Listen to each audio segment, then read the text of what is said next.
안녕하세요. 오늘의 영상에 오신 것을 환영합니다.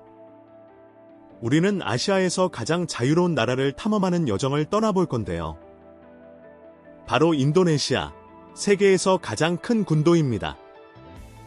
만일 여러분이 아시다시피 인도네시아는 동남아시아와 오세아니아에 걸쳐 있는 17,540개 이상의 섬으로 이루어져 있습니다. 이 나라는 놀라움과 경이로움으로 가득 차 있습니다. 인도네시아의 섬들은 장엄한 화산 경관부터 멋진 산호초까지 다양하여 전 세계의 관광객, 연구자, 모험가들을 끌어모으고 있습니다.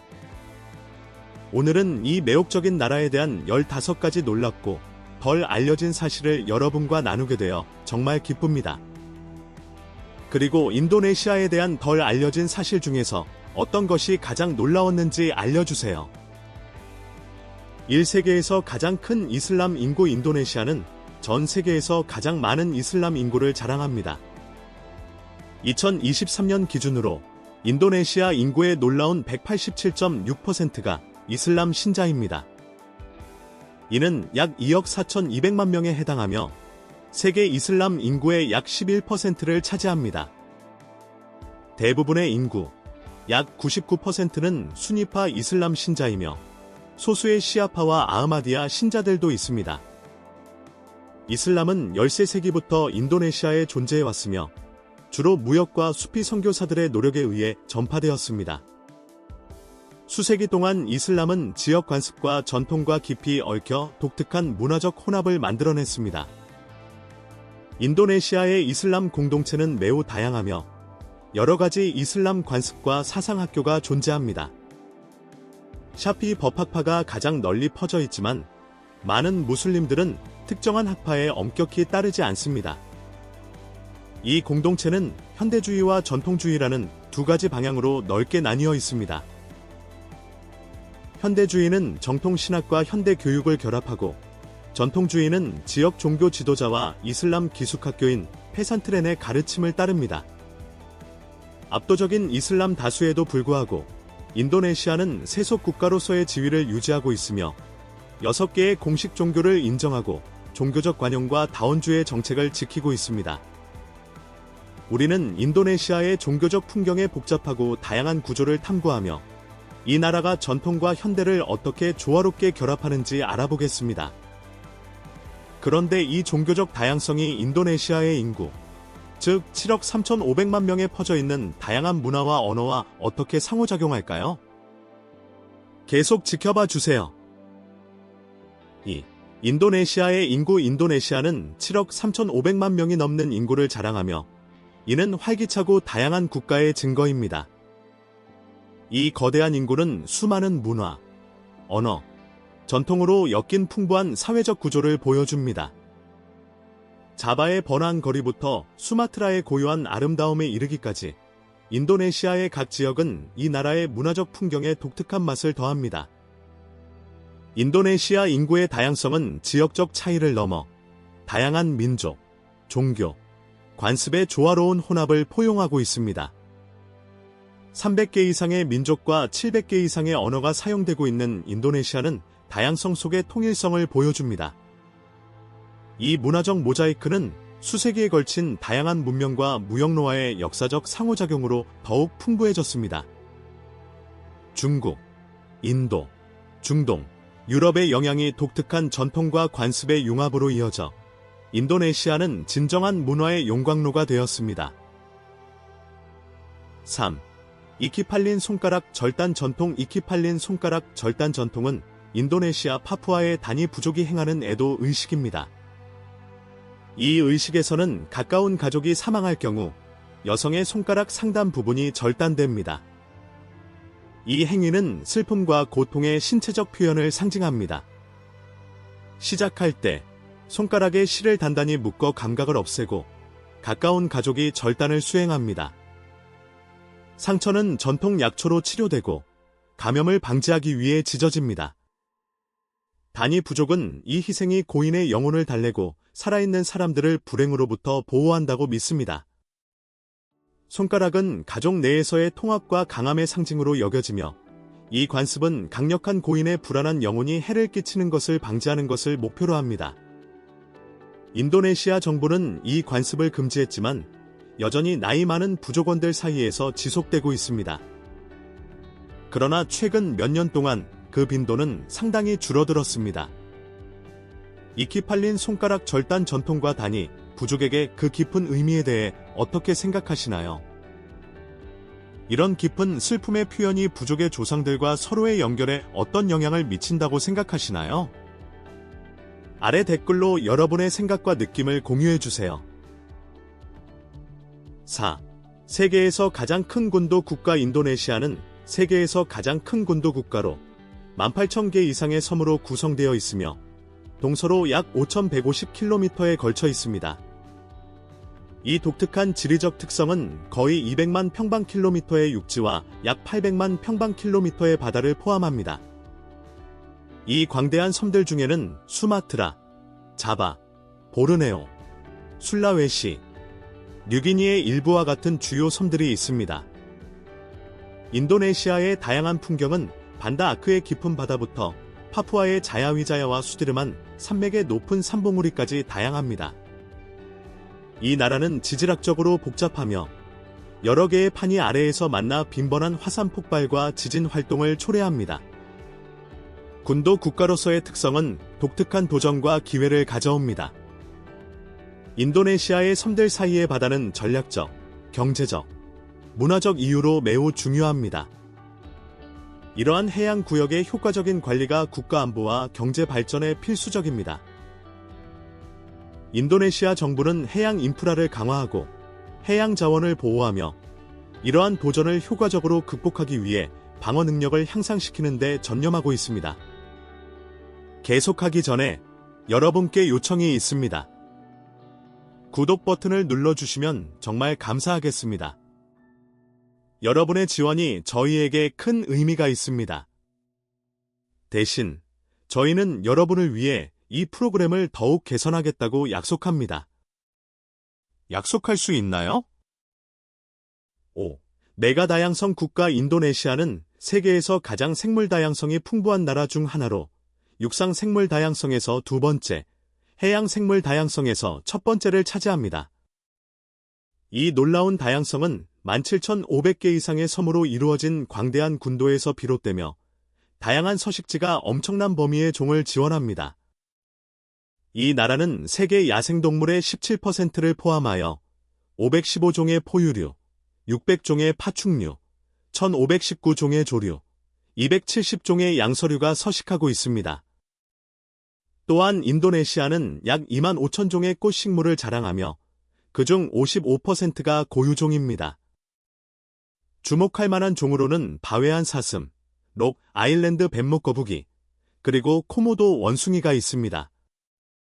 하지만 인도네시아의 생물 다양성은 농업 확장, 특히 파뮤 농장, 광업 및 인프라 개발에 의해 촉발된 산림 파괴로 위협받고 있습니다. 2000년부터 2015년까지 680만 헥타르 이상의 숲이 합법적으로 비숲 용도로 전환되었고 주로 파뮤 농장을 위해 이루어졌으며 불법 산림 파괴도 문제를 악화시키고 있습니다.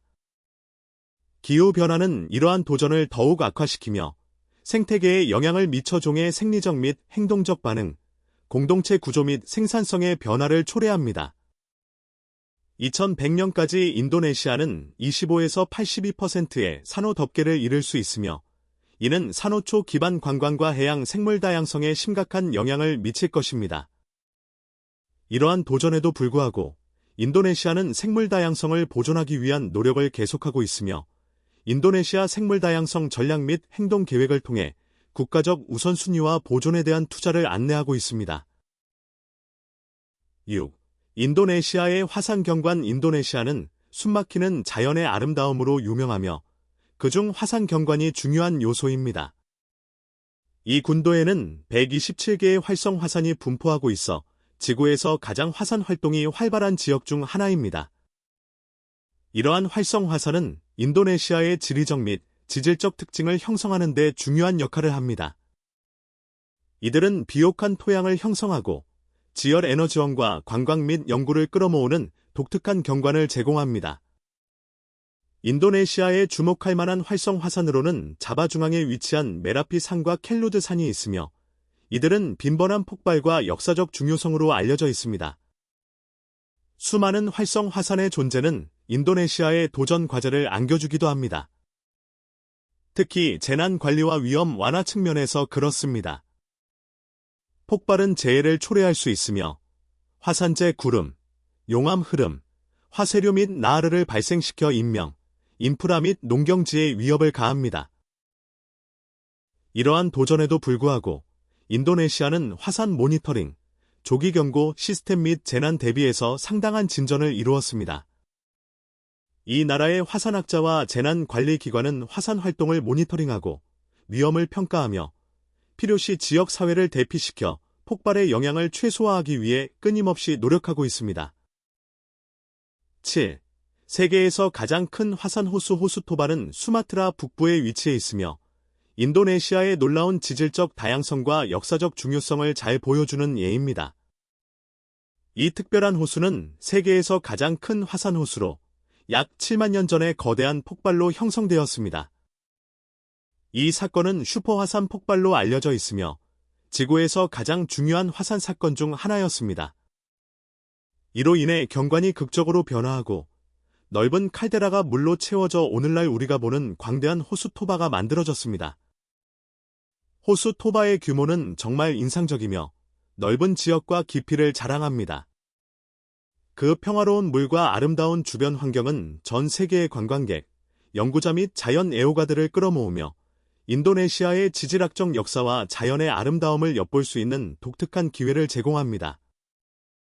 지질학적 중요성 외에도 호수 토바는 지역 사회와 인도네시아 전체에 엄청난 문화적 및 역사적 가치를 지니고 있습니다. 이 호수는 전설, 신화 및 문화적 관습과 깊이 얽혀 있으며 이 지역에서 인간과 환경 간의 깊은 관계를 보여줍니다.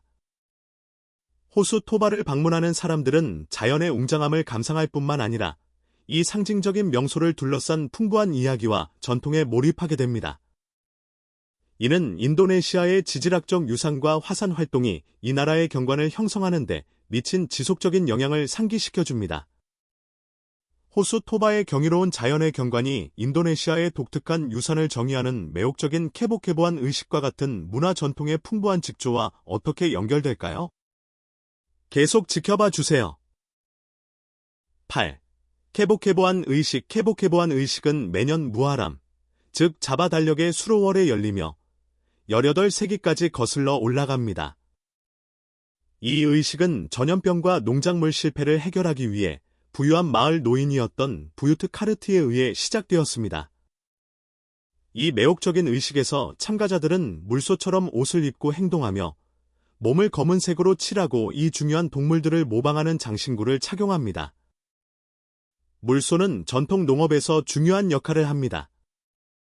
의식 동안 이 물소들의 행렬이 들판을 갈아엎으며 비옥함을 상징합니다. 전통 음악과 춤이 함께하며 의식은 쌀과 비옥함의 여신인 대위 스리에게 바친 제물로 마무리됩니다. 이는 풍성한 수확을 보장하고 마을을 재난으로부터 보호하기 위한 것입니다. 이 문화적 장관은 영적 및 농업적 목적을 충족시킬 뿐만 아니라 매년 수천 명의 방문객을 끌어들여 반유한기의 풍부한 유산을 보존하고 전시합니다. 9. 세계의 시간대. 인도네시아의 광대한 지리적 범위는 세계의 서로 다른 시간대를 포함하고 있어 군도 저녁에서 낮 시간대가 완벽하게 조화를 이루도록 합니다. 먼저 서부 인도네시아 시간은 협정 세계시보다 7시간 빠릅니다. 이 구역에는 수마트라, 자바, 그리고 인도네시아의 번화한 수도 자카타가 위치한 칼리만탄 서부가 포함됩니다. 이 지역은 가장 인구가 많으며 주요 경제 중심지와 다양한 문화가 혼합되어 있습니다. 다음으로 중앙 인도네시아 시간이 있습니다. 이는 협정 세계시보다 8시간 빠르며 동부 칼리만탄, 술라웨시, 발리, 그리고 누사텐가라 제도를 포함합니다. 이 지역들은 멋진 관광지와 급속히 성장하는 산업으로 유명하여 인도네시아 경제의 중요한 부분을 차지합니다. 마지막으로 동부 인도네시아 시간이 있습니다. 이는 협정 세계 시보다 9시간 빠르며 말루쿠 제도와 파푸아를 포함하고 있습니다. 이 지역들은 풍부한 자연 자원과 생물 다양성을 자랑합니다. 이 지역들은 가장 숨막히는 자연 경관을 제공하며 인도네시아의 환경 보존 노력에 중요한 역할을 합니다. 2012년에는 인도네시아를 단일 시간대 아래 통합하자는 제안이 있었으나 결국 이 아이디어는 보류되었고 인도네시아의 풍부한 지리적 및 문화적 다양성을 반영하는 독특한 시간대 구분이 유지되었습니다. 10. 응아벤 화장식. 응아벤 의식은 영혼을 육체에서 해방시켜 네세로의 여정과 궁극적인 환생 또는 해탈, 즉 목샤를 돕기 위해 설계되었습니다. 이 행사는 화려하고 다채로운 행렬로 특징지어지며 가족들은 우주를 나타내는 동물 모양의 상징적인 관인 파툴랑과 높은 구조물인 와다를 만듭니다. 이 복잡한 구조물들은 전통 가멜란 음악과 함께 화려하게 행렬을 이루며 영혼의 악령과의 싸움을 상징합니다. 힌두교 사제는 발리 달력을 따라 응아벤을 위한 길한 날을 선택합니다. 의식의 상당한 비용 때문에 가족들은 때때로 이를 연기하고 임시 매장이나 집단 의식을 선택하기도 합니다. 행사 동안 시신은 파툴랑에 안치되고 제물이 바쳐지며 고위 사제가 화장을 시작합니다. 화장 후, 재는 보통 바다나 강에 뿌려져 영혼의 해방을 상징합니다. 응아벤 의식은 완전한 시신, 발굴된 뼈, 실종된 시신을 위한 상징적 의식, 그리고 어린이와 유아를 위한 특정 의식 등으로 다양합니다. 11. 이주 프로그램. 이주 프로그램은 자바, 발리, 마두라 섬의 인구 과잉 문제를 해결하기 위한 중요한 이니셔티브입니다. 이 프로그램은 수백만 명을 수마트라, 칼리만탄, 술라웨시, 파푸아와 같은 인구가 적은 외곽섬으로 이주시키기 위해 시작되었습니다. 이는 인구 압박을 완화하고 지역 개발을 촉진하며 농업 생산을 증대시키기 위한 것이었습니다. 이주민들은 새로운 시작을 할 수 있도록 토지, 주택 및 인프라 지원을 받았습니다. 그러나 이 프로그램은 도전 과제 없이 진행되지 않았습니다. 정착자들은 비옥하지 않은 땅에 적응하면서 경제적 어려움에 직면했습니다. 산림 파괴로 인한 환경적 문제도 심각해졌으며 이주민과 토착 공동체 간의 사회적 갈등이 발생했습니다. 이러한 어려움에도 불구하고 이주 프로그램은 계속되고 있으며 오늘날에는 지속 가능한 개발과 지역 주민들과의 더 나은 통합에 중점을 두고 있습니다. 그런데 인구 균형을 맞추고 지역 개발을 촉진하기 위해 설계된 이주 프로그램이 인도네시아의 오랜 글로벌 무역 허브로서의 역할과 어떻게 교차했을까요? 계속 지켜봐 주세요. 12. 인도네시아의 무역 유산. 인도네시아의 풍부한 무역 역사는 7세기까지 거슬러 올라갑니다. 아시아와 호주 사이의 주요 위치는 해양 무역의 중요한 중심지가 되었으며 다양한 문명의 상인들을 끌어들였습니다. 군도 전역에 번화한 항구들은 향신료, 직물, 도자기 및 귀금속과 같은 상품의 교환을 촉진했습니다. 이 활기찬 무역은 인도네시아 경제를 부풀게 했을 뿐만 아니라 문화적 다양성과 국제적인 성격을 강화했습니다. 향신료 무역 시대와 같은 주요 시기에는 네덜란드, 포르투갈, 영국 등 유럽 강국들이 인도네시아의 귀중한 자원을 차지하기 위해 치열하게 경쟁했습니다. 이러한 만남은 인도네시아의 문화 유산과 사회 구조에 지속적인 흔적을 남겼습니다. 오늘날 인도네시아는 농업, 제조업, 관광 및 자연 자원을 포함한 다양한 경제에 깊이 관여하고 있습니다. 무역의 유산은 여전히 인도네시아의 정체성과 글로벌 커뮤니티와의 강한 유대의 중요한 부분입니다. 13. 언어의 다양성. 인도네시아는 세계에서 가장 언어적으로 다양한 나라 중 하나로 약 719개의 언어가 사용되고 있습니다. 공식 언어인 인도네시아어는 교육, 미디어, 행정 및 국가 소통에서 널리 사용되며 인구의 약 94%에게 통합 언어 역할을 합니다. 그러나 인도네시아어는 인도네시아 인구의 약 20%에게만 주요 언어로 사용됩니다. 수많은 지역 언어 중 자바어가 가장 널리 사용되며 중앙 및 동부 자바에서 주로 사용되는 인구가 6,800만 명이 넘습니다. 다른 주요 언어로는 서부 자바에서 3,200만 명이 사용하는 순다어, 마두라 섬과 동부 자바에서 77만 명이 사용하는 마두라어, 서부 수마트라에서 42만 명이 사용하는 미낭카바우어, 남부 술라웨시에서 43만 명이 사용하는 부기스어, 발리와 롬복 및 동부 자바의 일부에서 33만 명이 사용하는 발리어, 그리고 북부 수마트라에서 35만 명이 사용하는 아체어가 있습니다. 14.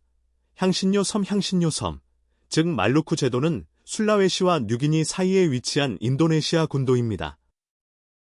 역사적으로 육두구, 메이스, 그리고 정양의 세계 주요 공급원으로 알려진 이 섬들은 유럽의 개입 이전부터 글로벌 무역에서 중요한 역할을 했습니다. 중국, 인도, 아랍 상인들이 이곳에서 최초로 상품을 교환하며 활발한 무역 네트워크를 구축했습니다. 14번째 세기 이슬람의 도래는 향신료 섬을 국제상업에 더욱 통합시켰습니다. 16번째 세기에는 포르투갈이 향신료 무역을 지배한 최초의 유럽 국가였지만 그들의 통치는 곧 네덜란드에 의해 가려졌습니다. 17번째 세기 초 네덜란드 동인도 회사, 즉 부오시는 향신료 무역에 대한 강력한 독점을 확립했습니다. 부오시의 지배는 요새 건설과 독점 강제를 통해 이루어졌으며 종종 폭력적인 수단을 동원했습니다. 이 통제는 인도네시아가 20세기 중반에 독립할 때까지 지속되었습니다. 오늘날 향신료 섬은 풍부한 문화유산과 자연의 아름다움으로 기념되며 전 세계의 관광객들을 끌어모으고 있습니다. 15. 인도네시아의 군도 국가지위 인도네시아는 17,000개 이상의 섬으로 이루어진 세계에서 가장 큰 군도 국가로서 자부심을 가지고 있습니다. 이 광대한 섬들은 다양한 경관, 문화 및 생태계를 보여주며 인도네시아를 진정한 독특한 목적지로 만듭니다. 인도네시아의 군도 특성은 풍부한 생물 다양성에 크게 기여하며 각 섬마다 독특한 식물과 동물이 발견됩니다. 밀림에서부터 깨끗한 해변, 화산 경관에 이르기까지 인도네시아의 섬들은 다양한 자연의 경이로움을 제공합니다. 이 많은 섬들은 물류 및 행정적 도전 과제를 안겨주며 각 섬은 자체적인 거버넌스 구조, 문화적 정체성 및 경제 활동을 가질 수 있습니다. 이러한 복잡성에도 불구하고 인도네시아는 국가적 통일성을 유지하면서 군도 내의 다양성을 축하하는 데 성공했습니다. 더욱이 인도네시아의 군도 국가 지위는 역사적 및 문화적 발전에 큰 영향을 미쳤습니다. 해양 무역으로는 인도네시아 공동체를 외부 세계와 연결하는 데 중요한 역할을 하였으며 수세기 동안 언어, 종교 및 문화적 교류에 영향을 미쳤습니다. 현대에 들어서 인도네시아의 군도 정체성은 단순한 지리적 사실이 아니라 국가적 자부심의 원천이 되었습니다. 이는 회복력, 적응력 및 다양한 섬들로 구성된 국가의 통합을 상징하며 각 섬이 인도네시아 사회의 생동감 넘치는 직조에 기여하고 있습니다. 오늘의 영상이 마음에 드셨다면 좋아요를 눌러주시고 저희 채널 글로브 고우를 구독하는 것을 잊지 마세요. 여러분의 지원은 저희에게 큰 의미가 있습니다.